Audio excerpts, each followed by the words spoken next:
Sud Radio, les clés d'une vie, Jacques Pessis. Sud Radio, les clés d'une vie, celle de mon invité. Pour le pâtissier que vous êtes, la vie n'a pas toujours été du gâteau. Vous avez énormément travaillé pour faire partie de ce qu'on appelle la crème de la société. Et vous avez parfois été chocolat. Bonjour Yacine Hichemraen. Bonjour monsieur. Alors il se trouve que vous avez publié un livre créé pour survivre, en collection hors collection.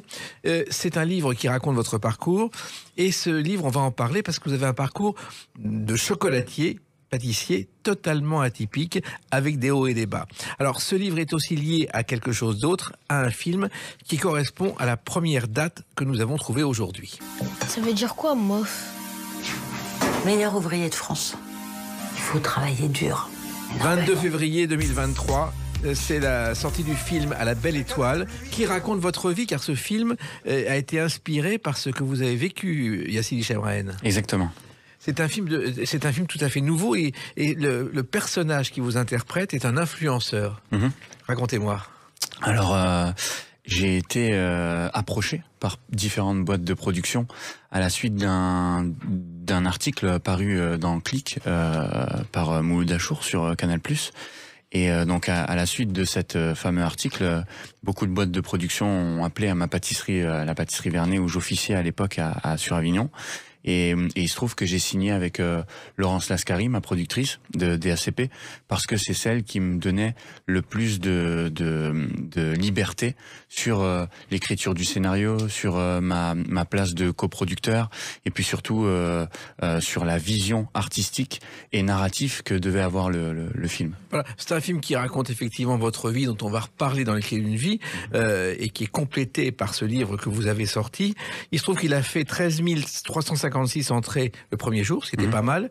Plus de 100 000 entrées, ce qui est pas mal non plus.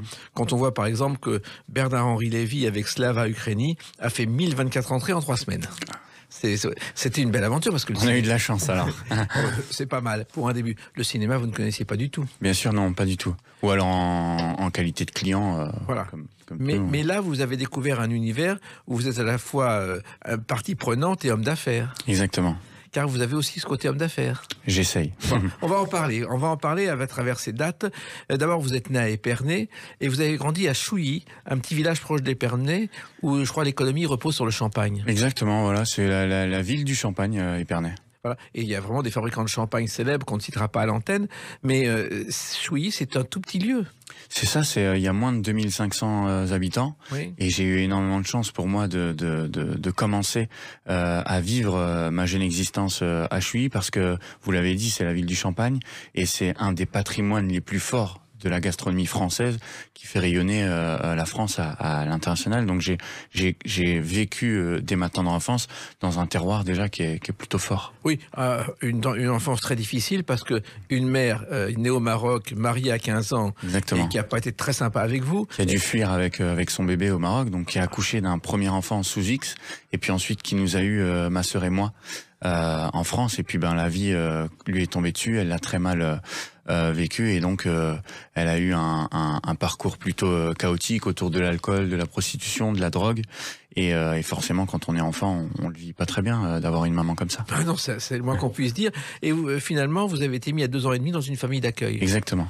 Chez une tati d'amour. C'est ça, ouais, ma petite tati, monsieur et madame Binet Yves, à Chouilly, et c'est des gens qui à la base sont payés pour s'occuper de moi, c'est leur métier, et puis qui ont transcendé entre guillemets les codes de leur travail de famille d'accueil, et je suis devenu un petit peu comme leur enfant. Mais comment vous êtes entré dans cette famille d'accueil? Quelqu'un est intervenu parce que ça ne marchait pas du tout avec votre mère? Ah à l'âge de 2 ans et demi, dans tous les cas, moi je me rappelle pas de grand chose, mais ce qu'il y a sur mon dossier, c'est que ma maman pouvait pas forcément s'occuper de moi. Elle était toujours entre cure de désintoxication et puis sa vie qui était très néfaste, et donc l'aide sociale à l'enfance a fait le choix de nous placer. Voilà. Yacine Hichemraen, vous avez aussi découvert qu'il y avait des lits pour dormir. Oui, exactement. En fait, c'est assez marrant. La première fois que je suis arrivé chez ma tati, je vais vous raconter 2 souvenirs. Je suis arrivé à 11h du matin, donc on est passé à table directement. Et moi, j'avais l'habitude de manger qu'avec mes mains. Donc j'ai appris bien entendu le maniement d'une fourchette et d'une cuillère, et au moment du dessert, c'est ma tati qui me raconte ça et qui raconte d'ailleurs à tout le monde à chaque fois que je ramène quelqu'un à la maison. Elle me donne un yaourt donc à la vanille, et au lieu d'ouvrir le papier et de manger ce fameux yaourt à la cuillère, j'ai pris le couteau qui coupe, donc qui est pas forcément bien pour les enfants. J'ai fait un trou dans le fond du yaourt et puis j'ai appuyé comme ça pour le manger, et donc ils ont déjà vu un aspect très débrouillard de moi et assez rigolo. Ils m'ont vite repris et montré. Et puis la deuxième chose, c'est que la première nuit, ils me mettent dans un lit et il se trouve que j'ai fini à côté du lit, et pendant quelques mois déjà, j'arrivais pas forcément à dormir dans le lit. Soit ça me faisait mal au dos, soit je bougeais, soit j'avais trop chaud. Je dormais que par terre parce que chez ma maman, je dormais par terre sur les tapis. Et votre mère, vous la retrouvez certains week-ends, c'est obligatoire. Exactement. Et ça se passe pas très bien non plus, parce que je crois qu'elle vous entraîne dans des bars louches. Oui, c'est pas super évident, parce que en fait, l'aide sociale à l'enfance se doit à la fois de protéger l'enfant qui coupe de son cadre familial, mais en même temps lui faire garder le lien. Donc en fait, moi, du lundi au vendredi, j'étais chez ma tati et mon tonton, dans un cadre scolaire, avec un cadre vraiment familial et éducatif. Et ensuite, le vendredi jusqu'au dimanche, j'allais un week-end sur deux, ou tous les week-ends chez ma maman. Et c'est vrai que c'était pas tout à fait la même chose. Des fois, quand on arrivait, elle était tellement alcoolisée avec les médicaments que, avec ma sœur, on décongelait des cordons bleus sur les radiateurs et puis on les mangeait froids, sans même les faire cuire. Ou encore, elle nous entraînait le soir avec elle dans le bar Le Progrès à Épernay, où elle faisait ses passes de prostitution. Mais nous, on l'a pas mal vécu sur le coup, parce que quand on est jeune, à 4, 5, 6, 7 ans, 8 ans, on se rend pas forcément compte des choses. On est plutôt même content d'aller au bar, parce qu'on sait qu'on va manger des frites plein mayonnaise et jouer au flipper. Et en fait, la petite habitude, c'était quand un client arrivait pour voir ma mère, il nous mettait une pièce de 10 francs dans le flipper et une autre pièce de 10 francs sur le côté de la vitre, et avec 20 francs à l'époque, on jouait assez longtemps, 30 minutes, 40 minutes. Et puis quand la partie était finie, c'était ma sœur ou moi qui allait taper à la porte. C'était une espèce de malsénitude sans qu'on s'en rende compte.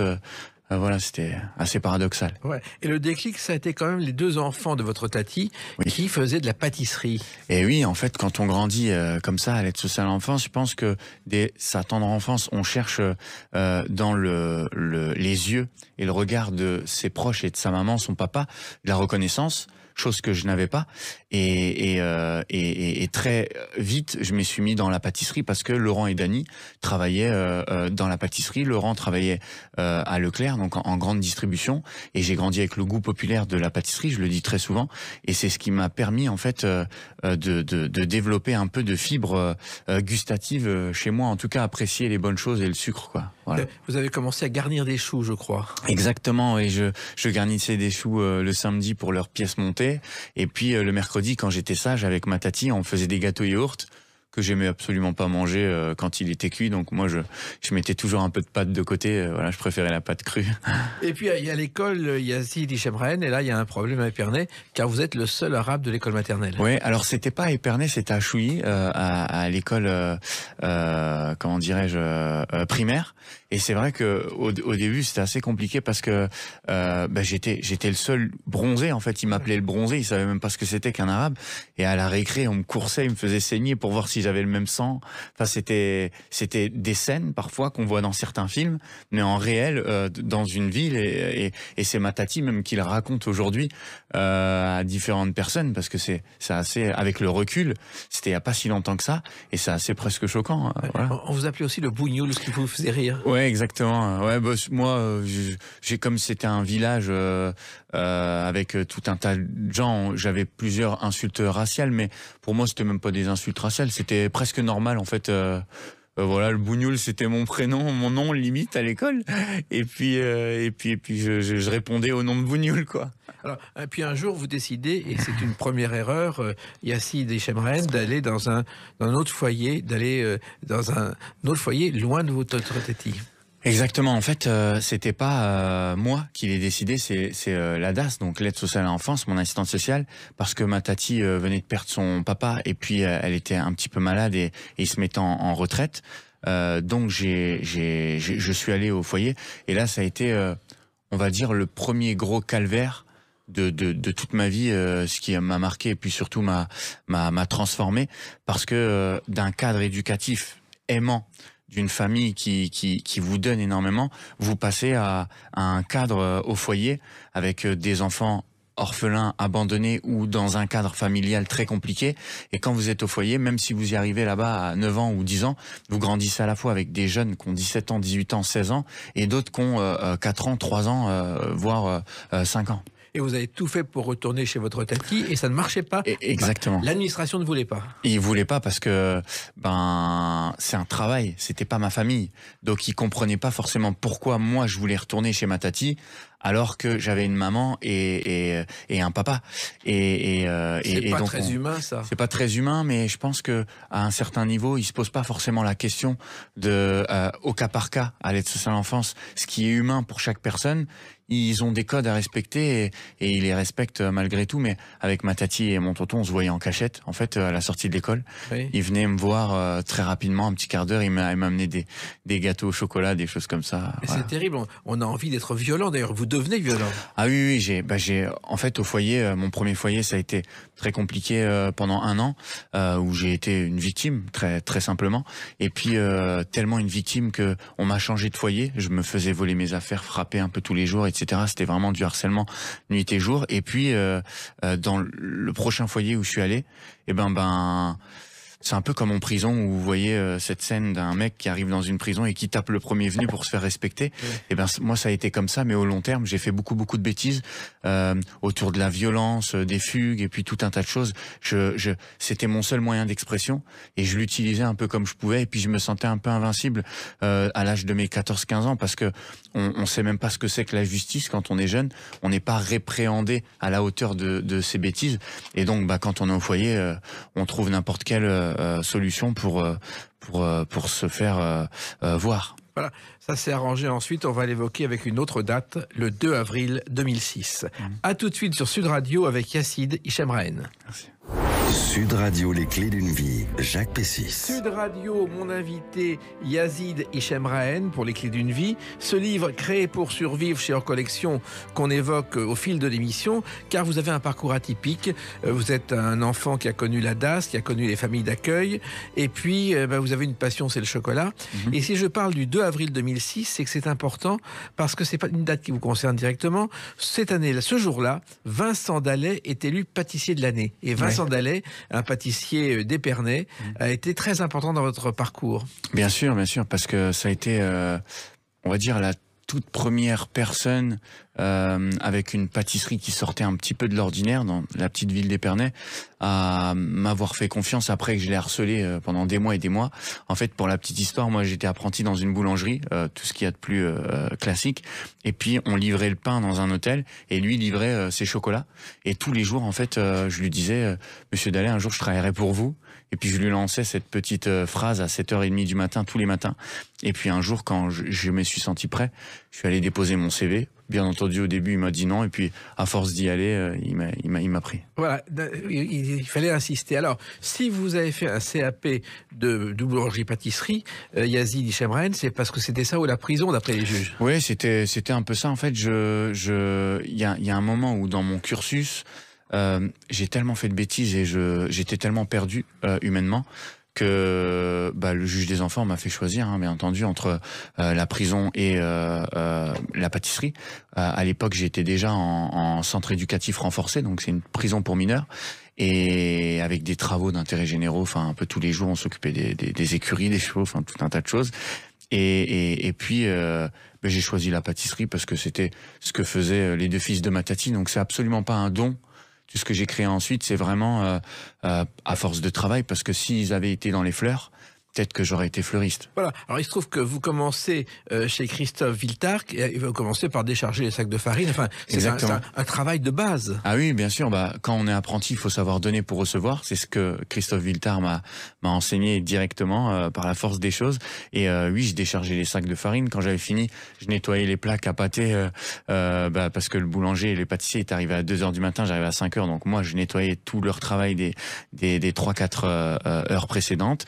Et puis, au-delà de ça, j'avais tout un panel de nettoyage à faire avant de commencer quoi que ce soit comme pâtisserie. Mais c'était une passion. Pierre Hermé m'a raconté que lui, il se levait à 4 heures du matin chez le nôtre pour aller à plaisir apprendre son métier. Il était heureux. Et finalement, vous étiez heureux dans cet apprentissage. Oui, j'ai été heureux dans un second temps. Pas au début, parce que je l'ai fait d'une manière contraignante. Au début, moi, j'étais au foyer avec tout un tas de jeunes qui savaient pas trop où ils allaient. Et c'était plus simple pour moi de rester avec eux et de faire des bêtises que de me lever à 3 heures ou 4 heures du matin pour aller au travail. Donc au début, c'était compliqué. Je l'ai fait par obligation du juge.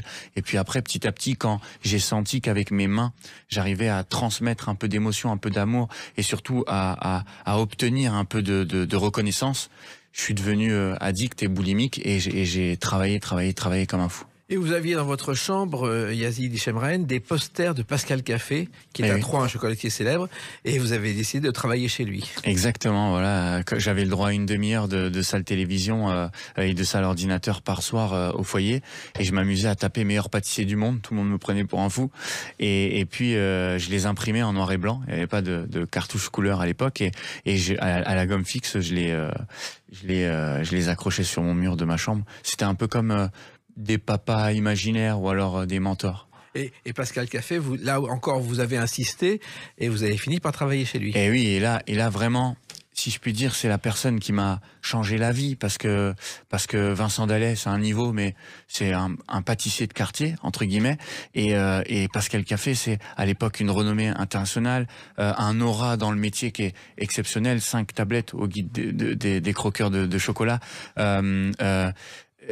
Pour moi, c'était mon Johnny Hallyday à moi, il me faisait rêver, entre guillemets, et le fait qu'il m'ait ouvert les portes de sa chocolaterie, avec l'odeur encore que j'ai dans le nez de la Samana pure Venezuela, et ben, c'est vraiment ce qui m'a donné le ton de ma carrière, et surtout m'a apporté une crédibilité. Quand je mettais sur mon CV Pascal Café, je pouvais travailler partout dans le monde et partout en France où je voulais. Et c'est vrai que l'odeur du chocolat, moi je me souviens de la gare du Midi à Bruxelles, voici quelques décennies, on arrivait, il y avait le chocolat Côte d'Or à côté, et quand on sortait de la gare, il y avait l'odeur du chocolat. Oui. Ça, on peut pas y échapper. Exactement. Alors ça veut dire que vous travaillez énormément, vous apprenez à faire des gestes et à répéter ces gestes, car on oublie ça quand on est chocolatier, on doit répéter les gestes 100 fois, 200 fois. Bien sûr, en fait, dans ce métier, plus que dans n'importe quel autre métier de bouche, c'est la préparation et le résultat.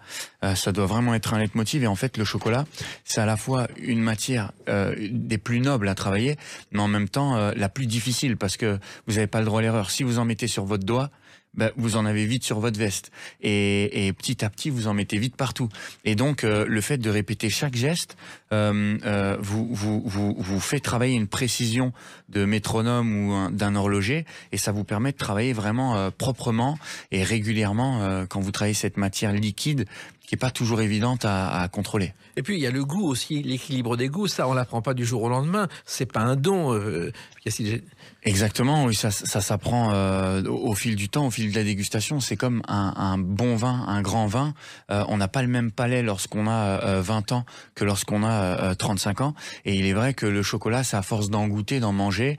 Et puis l'apprentissage aussi de la provenance des fèves de cacao, de toutes les acidités, de la manière de les torréfier. C'est très important de pouvoir apprendre toutes ces notes gustatives. Et vous aimez tellement ce métier, Yazid Hichemren, que vous allez faire 360 km par jour pendant un certain temps pour aller travailler à Paris tout en vivant à Troyes. Exactement. À l'époque, c'était ma seule manière de me sauver la vie. Et quand Angelo Musa me donne ma chance, me dit qu'on va faire ensemble un bout de chemin pour l'ouverture de la pâtisserie des rêves de Philippe Conticini à l'époque, je me pose aucune question. S'il fallait aller en Allemagne chaque matin et prendre un avion chaque matin, je l'aurais fait, mais c'était vraiment ma manière de me sauver la vie. Et pour moi, en rentrant à la pâtisserie des rêves, c'est comme si j'entrais au Real de Madrid pour un footballeur, quoi. Voilà. Et Philippe Conticini, d'ailleurs, qui a dirigé cette pâtisserie, est le premier à avoir été en prison, donner des cours aux prisonniers, aux détenus. Et c'est une rencontre qui a permis des formations à la sortie de prison. Ça a été une innovation totale, je ne sais pas si vous le savez. D'accord, je pensais que c'était Monsieur Marx, mais... Non, mais c'est Philippe Conticini avant. Alors, il y a aussi des artistes qui ont démarré dans la pâtisserie. C'est le cas de celle-ci. Du renfort, au bord de l'eau, ne reste que 4 initiales. Ballet temporel Patachou. Et si elle s'appelle Patachou, Henriette Ragon, chanteuse célèbre dans le monde entier, c'est qu'elle a commencé à travailler dans un restaurant qui était une pâtisserie qu'elle a ouverte. Et ensuite, elle l'a transformée en cabaret. Et comme elle s'appelait Henriette Ragon, que ce n'était pas un pseudonyme possible, elle a trouvé le nom de Lady Patachou à cause de la pâtisserie. Dingue. Et ça lui est resté. C'est fou. Bien. Et c'est devenu une artiste universellement connue. Alors, ensuite, vous décidez de changer de méthode. Vous allez vers les desserts étoilés des restaurants. Ça, c'est autre chose. Ça n'a rien à voir. Oui, bien sûr. En fait, je suis attiré par la constante création. J'aime le chocolat par-dessus tout et la pâtisserie, mais la création me passionne dans toute sa splendeur. Et je trouve qu'en dessert de restaurant, on a une chose qu'on retrouvera jamais en boutique, c'est l'instantané, la naturalité et la fraîcheur juste du produit. Parce que dans une boutique, on fabrique les gâteaux la nuit, on les vend à partir de 8-9 heures du matin. Et quand vous achetez un gâteau à 17 heures, vous avez déjà un vieillissement de 8 ou 9 heures. En restauration, on travaille sur la naturalité et la sélection de chaque produit. Et un bon pâtissier de restaurant se doit de sublimer et de donner les quelques notes d'élégance au produit qu'il choisit. Et c'est un petit peu ce que je voulais apprendre, et c'est ce qui me caractérise au quotidien dans ma pâtisserie. Alors, il se trouve aussi... Tout va bien. Il se trouve aussi que vous qui avez vécu dans un foyer, vous allez vous retrouver à Monaco, à l'hôtel Métropole. Eh oui, exactement. Bah, encore une fois, c'était une manière de rêver quand on n'est pas trop éduqué ou alors qu'on connaît pas forcément les codes de la vie. On se fait une idée du luxe. Et dans ma tête, je me disais, je voyais Monaco à la télé, moi de mon foyer, je me disais, oh Monaco, si je vais là-bas, j'aurais réussi ma vie et puis je vais gagner plein d'argent et ainsi de suite. Et en fait, c'est une toute autre réalité. Donc j'ai envoyé mon CV au culot chez Joël Robuchon en voulant la place de chef pâtissier des 3 restaurants, du 2 étoiles Michelin et puis de la galerie du Métropole. On m'a pas pris chef, on m'a pris sous-chef. J'étais absolument pas du tout prêt à être sous-chef, mais Pascal Café me disait devant la filmeuse à chocolat, les responsabilités ne se donnent pas, elles se prennent. Et bon, je les ai pris et on m'a laissé ma chance et j'ai essayé d'être à la hauteur de cette responsabilité, malgré le fait que par le choix de ce poste, il a fallu que je dorme dehors. Voilà, oui, ça c'est autre chose. Mais il faut savoir que l'hôtel Métropole, on l'a souvent surnommé l'hôtel Nécropole parce que les vieilles dames qui habitaient là mouraient au 6e et la nuit, vers 5 heures du matin, on descendait les cercueils dans l'ascenseur. C'était extraordinaire, c'est une tradition de Monaco des années 80. Bon, d'accord. Mais là, on est là pour parler de la vie, de votre vie, est une date importante, le 22 janvier 2014. À tout de suite sur Sud Radio avec Yazid Hichem-Rahene. Sud Radio, les clés d'une vie, Jacques Pessis. Sud Radio, les clés d'une vie, mon invité Yazid Hichem-Rahene, ce livre créé pour survivre hors collection, et c'est la suite d'un film À la belle étoile qui a connu au début de l'année un certain succès. Alors, dans votre parcours de pâtissier après la DAS, il y a une date importante, c'est le 22 janvier 2014. Vous vous en souvenez, je suis sûr. Bien sûr, bien sûr. Ça se passe à C'est Rimini. le jour où je remporte la Coupe du Monde des pâtisseries glacées. Et puis c'est le jour où j'ai tourné la page avec toute ma vie très compliquée, néfaste. Alors, ce concours se passe à Rimini tous les 2 ans. D'ailleurs, il y a 2 personnalités célèbres qui viennent de Rimini, je ne sais pas si vous le savez, c'est Federico Fellini et Hugo Pratt, qui sont nés dans cette petite ville de l'Adriatique, qui est une cité où on vient passer l'été régulièrement. Alors, cette Coupe du Monde, ça a été quelque chose d'important, mais tout a démarré de la Coupe de France d'abord, et ça n'a pas très bien marché. Ah oui, j'ai eu une place de second, je crois, ou 3e ou 4e, je sais même plus. C'était il y a très longtemps. J'ai pas gagné, j'ai cassé ma pièce dans la voiture. Je partais de Bordeaux, mais dans cet échec, j'ai appris énormément des concours et puis surtout de la remise en question qu'il fallait faire humainement et professionnellement pour réussir à gagner plus tard. Et je pense que la victoire à la Coupe du Monde, je la dois à mon échec de la Coupe de France. Alors, la Coupe de France, la Coupe du Monde, pour celles et ceux qui ne savent pas, ça consiste en quoi ? Alors en fait, on a plusieurs épreuves. Par exemple, la Coupe du Monde, c'est des sélections régionales avec un gâteau glacé, des petits chocolats et une sculpture. Ils prennent les meilleurs de chaque région pour représenter la France à la Coupe du Monde. Et puis la Coupe du Monde, en fait, il y a 4 personnes par box. Il devait y avoir une vingtaine de box avec 20 pays différents. Et en 9 heures d'épreuve, en 10 heures d'épreuve, on a tout un panel de choses à réaliser, comme des bonbons chocolat, un gâteau glacé, une sculpture en glace, une pièce en sucre artistique et une sculpture en chocolat artistique. Et sur un certain thème, nous, on avait choisi Léonard de Vinci. Et il se trouve que si on a choisi Léonard de Vinci, parce qu'il était italien, on voulait rendre hommage à la ville où se déroulait la Coupe du Monde, et on est noté sur l'hygiène, l'éthique au travail, la rigueur et la régularité, le goût, la valeur artistique, voilà. Alors, c'est une sélection difficile. Alors, ça a commencé par des semaines de travail, des répétitions pour être sélectionné. Je crois qu'il y a eu au Salon du Chocolat une sélection assez drastique.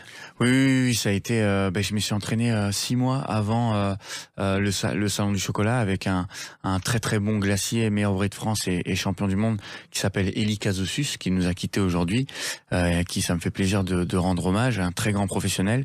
Et ce monsieur m'a appris et donné, entre guillemets, les maniements et de la victoire d'un concours, parce qu'il a coaché énormément de personnes.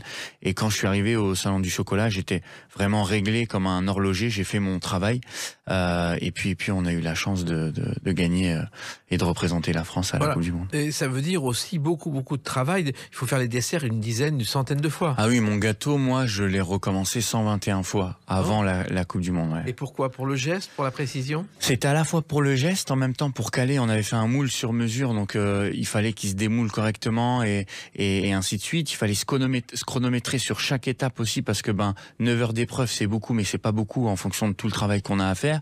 Et puis surtout, caler l'équilibre parfait entre les acidités, les amertumes, le sucre et le biscuit qu'il apporte la longueur en bouche. Tout ça, c'est une symphonie qu'il fallait mettre en place et travailler vraiment au long terme. Je crois que la sélection était sur le thème du Petit Prince. Exactement, et on a choisi le Petit Prince parce que un jour j'étais au restaurant avec une dame, qui était plutôt âgée et qui me disait que mon histoire lui faisait penser à celle du Petit Prince. Et puis j'ai voulu travailler autour de ça. Voilà. Mais vous savez, Yazid Hichem que le Petit Prince aurait dû ne jamais exister. En fait, Saint-Exupéry est arrivé aux États-Unis pour convaincre les Américains d'entrer en guerre. Il n'y est pas parvenu. Il a traîné dans les bars de désespoir et c'est là où il a rencontré quelqu'un qui a dit tu dessines, tu écris une histoire. C'est une histoire totalement folle. Alors, ça veut dire aussi beaucoup de fatigue, des évanouissements même réguliers. Ah oui, en fait, à l'époque, j'avais vraiment aucune limite dans tout ce que je faisais et je travaillais de 5h du matin jusqu'à des fois 2h le lendemain. Je dormais 3 heures par nuit. Et même quand j'allais dormir, je pensais à mon concours. Et parfois au laboratoire, ça en était trop. Donc je m'évanouissais. C'était mon photographe qui était là à l'époque, qui m'assistait, qui me sommait de rentrer chez moi. Enfin voilà, c'était vraiment une grosse épreuve physique et mentale et professionnelle. Oui, et vous avez tenu grâce à une chanson. J'arrive dans le game comme une tornade. Ils n'oublieront pas, ils se souviendront de Vous avez écouté en boucle Jour de paye par Booba. Booba, exactement. Pourquoi? En fait, c'était même pas que cette chanson à proprement dit, c'était le personnage en 360. C'est que Booba, en fait, à l'époque, représentait et représente d'ailleurs toujours pour moi une espèce d'image de la réussite malgré les portes qui se fermaient. Il expliquait au fur et à mesure de ses interviews que à l'époque les radios ne voulaient pas le passer, que tout était beaucoup plus compliqué pour lui. Et quand on vit entre rue et foyer, on cherche un peu des modèles identitaire de ce qu'on vit au quotidien et comme dans ses chansons il y avait à la fois beaucoup de haine et beaucoup de justesse aussi dans ce qu'il dit, parce que c'est un artiste avant tout, et énormément d'ego. Et je retrouvais dans ses textes suffisamment de mental et de confiance en moi pour affronter tout ce monde difficile de la pâtisserie qui était face à moi. Donc quand je l'explique aujourd'hui, c'est pas forcément très compréhensif, mais clairement, peut-être à une époque de ma vie, ce fameux Booba m'a sauvé la vie. Parce que c'est en écoutant ces textes que je trouvais la force et l'abnégation de pouvoir me remettre en question chaque jour. Il s'appelle Booba, en référence à la chanson de Chantal Goya. Exactement. Et il a téléphoné à Jean-Jacques Dehoux pour lui demander l'autorisation avant de prendre ce pseudonyme. Et bien sûr, ça lui a été accordé. Alors, la dernière nuit avant ce concours a été terrible parce qu'il fallait préparer la décoration. Et vous n'avez pas dormi à la veille du concours, Yazid. Ah oui, non, on n'a pas du tout dormi. Et puis surtout, on arrive en Italie. Il y a quelques épreuves qui changent au dernier moment. Enfin, en tout cas, des petites lignes qu'on n'avait pas lues, et on avait le droit de fabriquer nos décors en sucre. Nous, on était venus en espérant les fabriquer devant le public. Sauf que tous les autres box avaient lu ce que nous n'avions pas lu. Et au final, on a ouvert le camion, récupéré la lampe à sucre, on a cuit nos sucres dans la chambre, et puis on a pris le rideau, je me rappelle, de l'hôtel 5 étoiles sur lequel on était invité par l'organisation. On l'a mis sur le lit et on tirait le sucre sur le lit. Enfin, c'était des images complètement démentielles. Avec le recul, je me dis comment et pourquoi j'ai fait ça, et ça nous a permis de gagner. Donc, et quand on gagne, qu'est-ce qu'on ressent à ce moment-là, Yazid Chemrenne? Moi, j'ai ressenti deux choses en fait. Une immense fierté, bon, je vais pas, c'est normal, mais au-delà de ça, c'était vraiment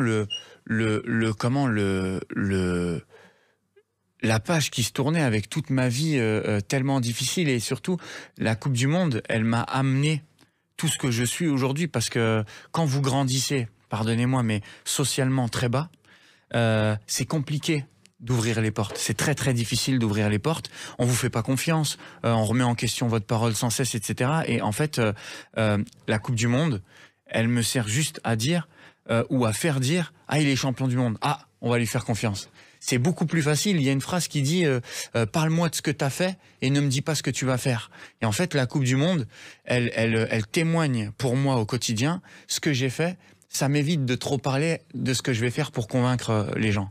Alors, il y a eu ensuite différentes expériences, parce que vous aimez vous renouveler sans arrêt, Yazid Chemrenne. Il y a eu d'abord une chaîne de boulangerie, Marie Blachère, qui vous a engagé. Et là aussi, vous avez appris un autre métier. Exactement. En fait, ce fameux Bernard Blachère, qui a été comme mon mentor, je l'ai rencontré avant la Coupe du Monde.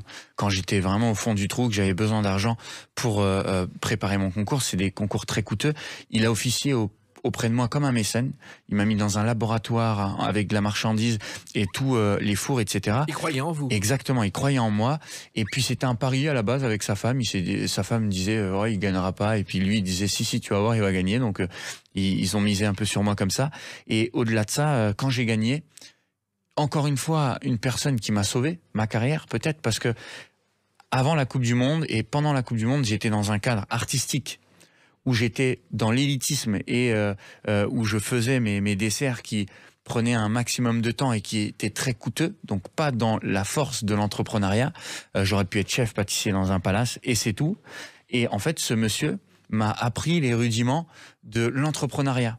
Savoir compter, optimiser ses productions, savoir manager une équipe, être prêt humainement, savoir tout ce qu'il faut pour gérer une entreprise, du compte d'exploitation à la comptabilité. Et quand je dis qu'il m'a sauvé ma carrière, c'est que aujourd'hui, j'arrive à être un artiste au quotidien de création dans mon métier, mais un artiste rentable. Et c'est ce qu'il y a de plus important quand on veut exporter son savoir-faire. Séduire des investisseurs et tout un tas de personnes, c'est bien, mais les séduire au long terme, c'est ce qui fait que on arrive à être bon toute une vie.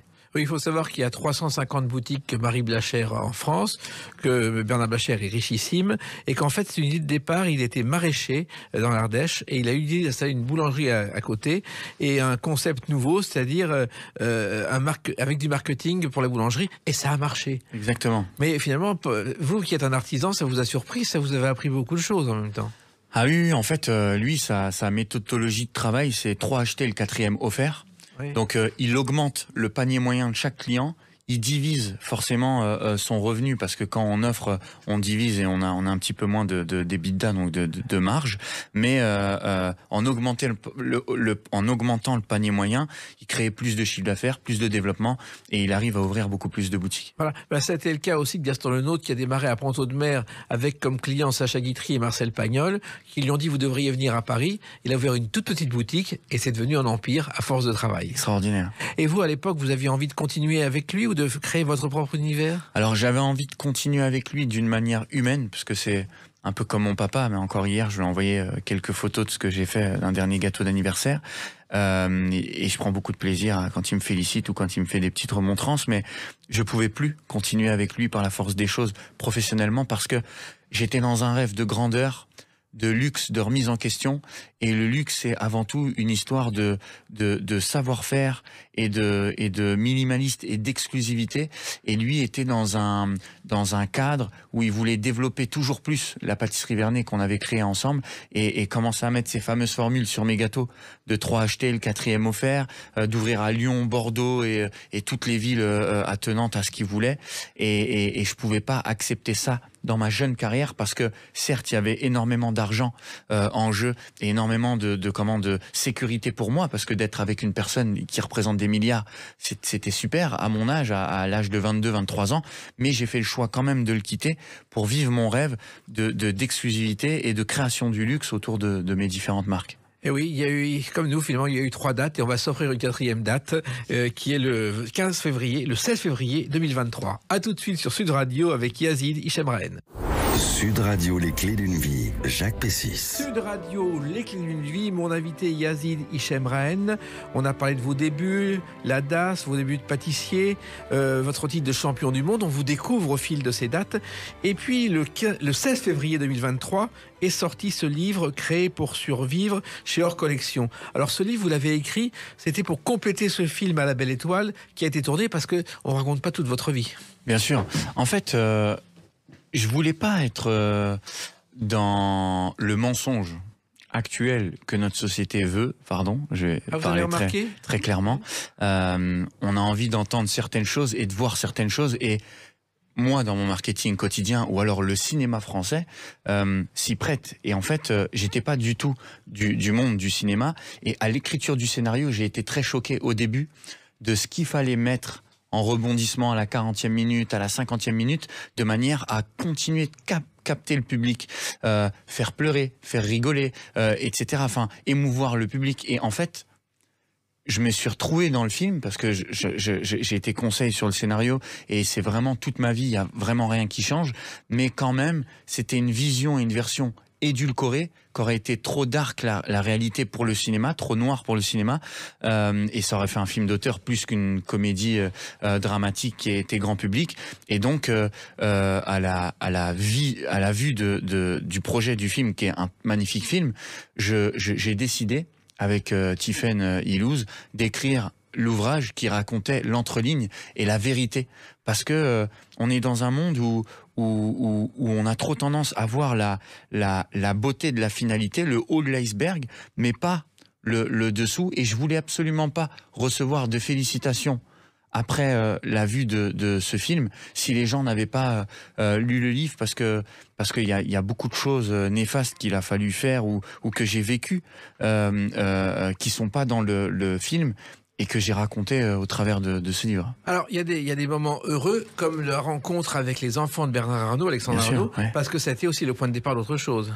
Ouais, ça a été complètement dingue, complètement fou, parce que j'étais à l'époque sur Avignon, je quittais la pâtisserie Vernet, je savais pas trop ce que j'allais faire, et puis j'ai visé de rencontrer ces fameuses personnes qui sont des exemples pour moi, parce que ils sont l'incarnation française du luxe, et des détails et de la vision entrepreneuriale, et en fait j'ai pris la marque la plus connue de leur groupe, Louis Vuitton. J'en ai fait une interprétation artistique et gustative en respectant certains codes de leur maison, et je l'ai posté un jour sur les réseaux sociaux.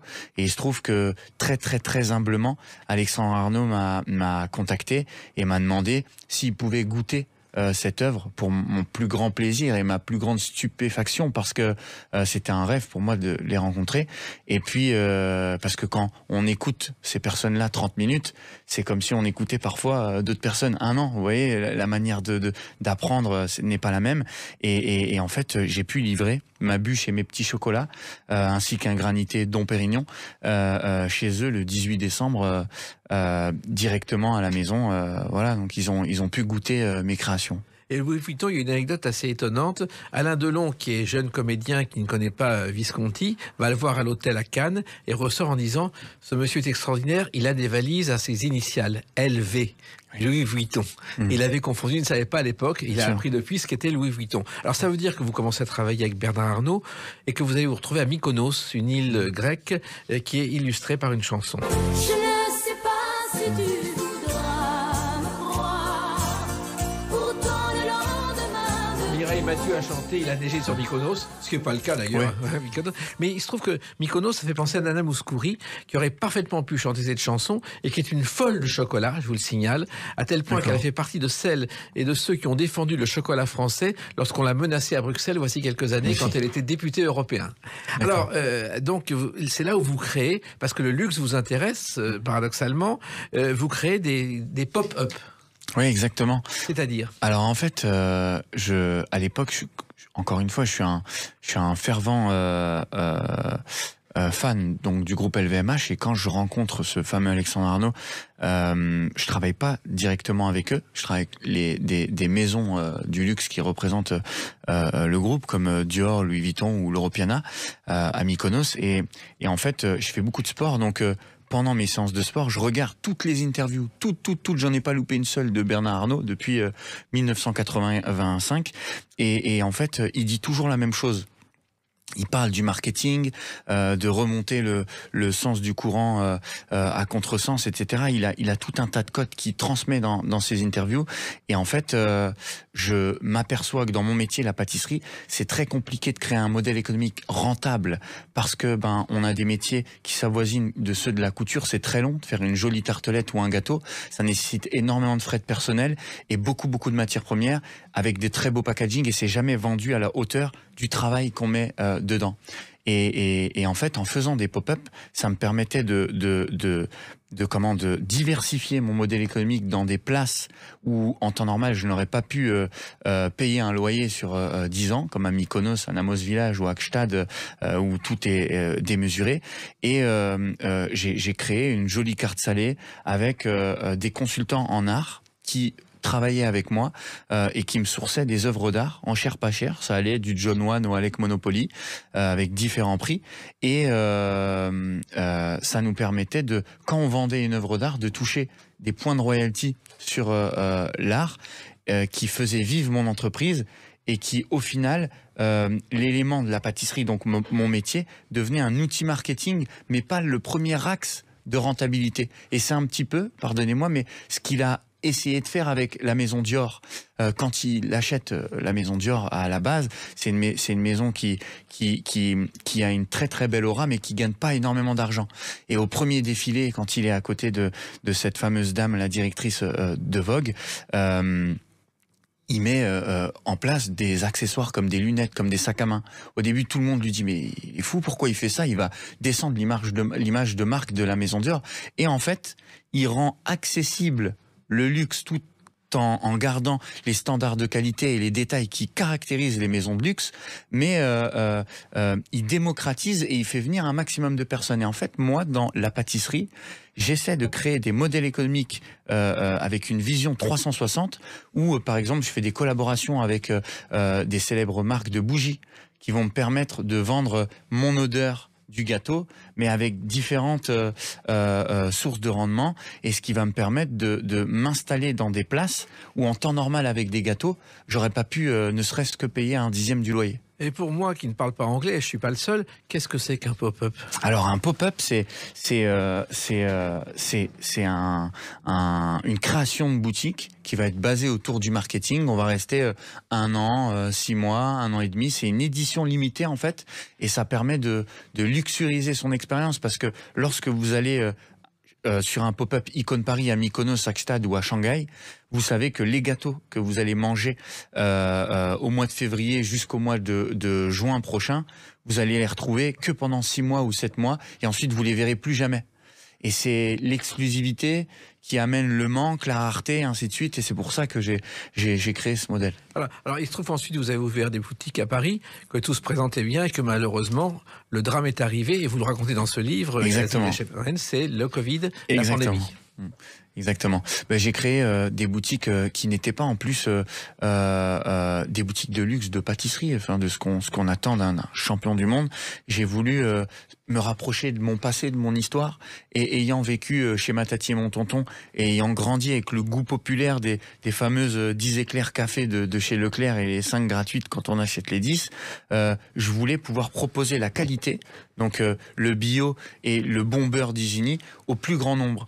Et en fait, plus on transforme le produit et plus on est obligé de le vendre cher. Donc la pâtisserie, c'était pas possible. Donc j'ai créé une enseigne qui s'appelle E-Time, basée autour de mes produits d'enfance, donc le cookie, la crème brûlée, le brownie, avec du bon beurre, des bonnes farines, des bonnes matières premières. Et je vendais ça à un prix qui était dérisoire par rapport à la qualité, entre 2,50 € et 4 €. Et il se trouve que ça fonctionnait bien les 6-7 premiers mois. Et quand Monsieur Macron, notre cher président, nous a tous annoncé qu'il fallait qu'on rentre chez nous et qu'on n'avait pas trop de visibilité sur le Covid et combien de temps on allait rester chez nous, ça a été la descente aux enfers parce que j'avais pas de bilan. Parce que j'avais pas un an d'exploitation, donc pas possible de lever un prêt PGE. J'avais investi toutes mes économies en propre parce que j'étais sûr de la performance des chiffres de mon entreprise. Donc j'avais pas forcément au début besoin du levier de levée de fonds des banques.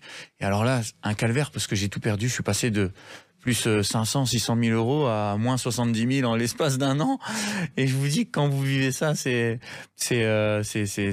presque pire que de vivre dans la rue parce que vous passez de tout à rien en un claquement de doigts. On peut très bien ne pas s'en remettre. Oui, on peut ne pas s'en remettre et j'ai la chance d'avoir eu une vie bien plus difficile que l'expérience que de perdre simplement des sous, qui est une valeur matérielle. Et puis surtout, j'ai eu la très très grande chance d'avoir un entourage très sain au moment où tout ça est arrivé, et puis un mental d'acier à toute épreuve qui me permet de faire du sport le matin, le midi et le soir quand ça va pas. Et puis j'ai essayé de remonter la pente et c'est ce qui m'est arrivé, donc j'ai eu beaucoup de chance. Aujourd'hui, ça se présente beaucoup mieux. Ça se présente beaucoup mieux. En fait, j'ai fait un choix que je pensais pas faire, pour être tout à fait honnête avec vous, il y a encore 6-7 ans dans ma carrière, c'est de travailler avec la GMS. J'ai travaillé avec le groupe Monoprix au moment du Covid parce que tout entrepreneur se doit de remettre son savoir-faire en question et ses standards de qualité. Et il se trouve que pendant le Covid, où tous les artisans se sont arrêtés, moi j'ai essayé de trouver une valeur exponentielle et surtout qui allait fonctionner au long terme. Et les gens, pendant le Covid, se déplaçaient dans les magasins, les grandes distributions. Et en fait, j'ai rencontré donc le directeur général France du groupe Monoprix, avec qui j'ai écrit une petite histoire sur des produits d'édition limitée, bien entendu, avec des fabrications entièrement françaises, dans des laboratoires d'artisans. C'était pas de l'industrie avec tout ce qu'on trouve, les mauvaises choses à l'intérieur. Et on a fait des tablettes de chocolat, on a fait des gâteaux qui m'ont permis de vendre à très très grosse échelle et de remonter aussi la pente d'un point de vue financier et aussi en même temps humainement parlant de proposer ma pâtisserie avec mon gage de qualité au plus grand nombre à un prix qui n'est pas celui des pâtisseries que j'ouvre actuellement un peu partout dans le monde. Voilà. Et effectivement, ça va continuer, c'est tout le mal qu'on vous souhaite. Et pour en savoir plus sur ce parcours unique et qui est un exemple à suivre pour celles et ceux qui se disent on s'en sortira jamais, il y a ce livre, Créer pour survivre, vivre pour ne pas sombrer, tiré du film À la belle étoile, le complément chez Hors Collection. Merci Yazid Hichem-Rahen de nous avoir raconté ce parcours et continuer dans un monde de douceur, si j'ose dire. Merci beaucoup, merci. Les Clés d'une vie, c'est terminé pour aujourd'hui. On se retrouve bientôt. Restez fidèles à l'écoute de Sud Radio.